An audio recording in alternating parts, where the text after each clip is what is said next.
हर हर महादेव शंभु। भक्तजनों, कल हमने शिव पुराण के श्रवण की विधि तथा श्रोताओं के पालन करने योग्य नियमों का वर्णन का अध्ययन किया था।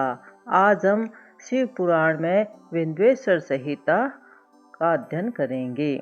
शिव पुराण पुरुषोत्तमाय नमः। श्री गणेशाय नमः। श्री शिव महापुराण विंध्वेश्वर संहिता।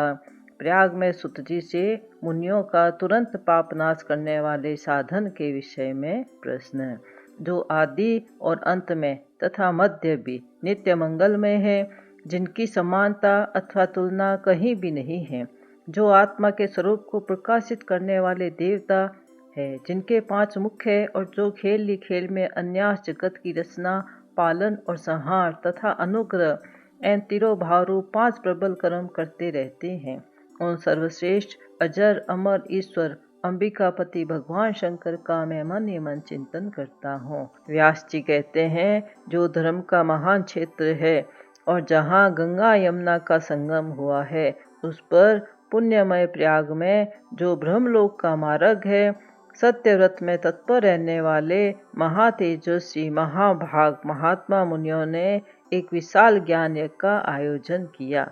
उस ज्ञान यज्ञ का समाचार सुनकर पौराणिक शिरोमणि व्यास शिष्य महामुनि सुतजी वहां मुनियों का दर्शन करने के लिए आए। सुतजी को आते देख वे सब मुनि उस समय हर्ष से खिल उठे। सर्वज्ञ विद्वान रोमहर्षण जी, आपका भाग्य बड़ा भारी है। इसी से आपने व्यास जी के मुख से अपनी प्रसन्नता के लिए ही संपूर्ण पुराण विधि प्राप्त की, इसलिए आप आश्चर्य स्वरूप है, कथाओं के भंडार हैं। ठीक उसी तरह जैसे रत्नाकर समुद्र बड़े बड़े सारभूत रत्नों का आगार है। तीनों लोकों में भूत वर्तमान और भविष्य तथा और भी जो कोई वस्तु है, वह आपसे अज्ञात नहीं है। आप हमारे सौभाग्य से इस यज्ञ का दर्शन करने के लिए यहाँ पधार गए हैं और इसी व्यास से हमारा कुछ कल्याण करने वाले हैं, क्योंकि आपका आगमन निर्थक नहीं हो सकता। हमने पहले भी आपसे शुभाशुभ तत्व का पूरा वर्णन सुना है, किंतु उससे तृप्ति नहीं होती। हमें उसे सुनने की बारंबार इच्छा होती है। उत्तम बुद्धि वाले सुत जी, इस समय हमें एक ही बात सुननी है। यदि आपका अनुग्रह हो तो गोपनीय होने पर भी आप उस विषय का वर्णन करें। घोर कलयुग आने पर मनुष्य पुण्य कर्म से दूर रहेगा, दुराचारी में फंस जाएगा, सबके सब सत्य भाषण से मुंह फेर लेंगे, दूसरों की निंदा में तत्पर होंगे, पराये धन को हड़प लेने की इच्छा करेंगे, उनका मन पराई स्त्रियों में आसक्त होगा तथा वे दूसरे प्राणियों की हिंसा किया करेंगे, अपने शरीर को आत्मा समझेंगे, मूढ़ नास्तिक और पशु बुद्धि रखने वाले होंगे, माता पिता से द्वेष रखेंगे, ब्राह्मण लोभ रूपी ग्राह के ग्रास बन जाएंगे, वेद बेचकर जीविका चलाएंगे, धन का उपार्जन करने के लिए ही विद्या का अभ्यास करेंगे और मद से मोहित रहेंगे, अपनी जाति के कर्म छोड़ देंगे, प्राय दूसरों को ठगेंगे, तीनों काल की संध्योपासना से दूर रहेंगे और ब्रह्म ज्ञान से शून्य होंगे, समस्त क्षत्रिय भी स्वधर्म का त्याग करने वाले होंगे, कुसंगी पापी और व्यभिचारी होंगे, उनमें शौर्य का अभाव होगा,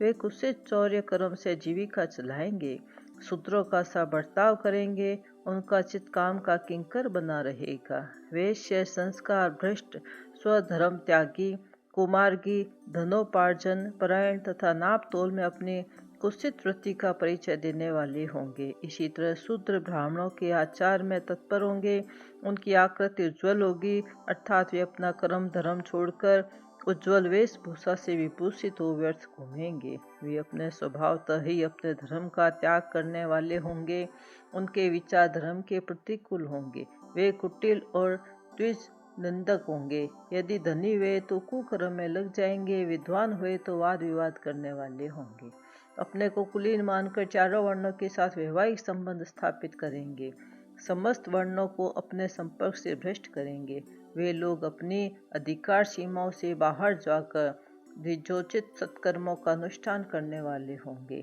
कलयुग की स्त्रियां प्राय सदाचार से भ्रष्ट और पति का अपमान करने वाली होंगी, सास ससुर से द्रोह करेगी, किसी से भय नहीं मानेगी, मलिन भोजन करेगी, कुत्सित हाव भाव में तत्पर होगी, उनका शील स्वभाव बहुत बुरा होगा, वे अपने पति की सेवा से सदैव विमुख रहेगी।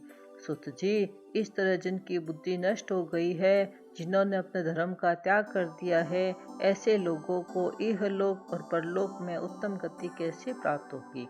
इसी चिंता से हमारा मन सदा व्याकुल रहता है।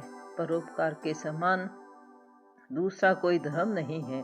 अतः जिस छोटे से उपाय से इन सब के पापों को तत्काल नाश हो जाए, उसे इस समय कृपा पूर्वक बतलाइए, क्योंकि आप समस्त सिद्धांतों के ज्ञाता हैं। व्यास जी कहते हैं, उन भावी आत्मा मुनियों की यह बात सुनकर सुत जी मन ही मन भगवान शंकर का स्मरण करके उनसे इस प्रकार बोले। इति श्री विद्वेश्वर संहिता का अध्याय 1 संपूर्ण।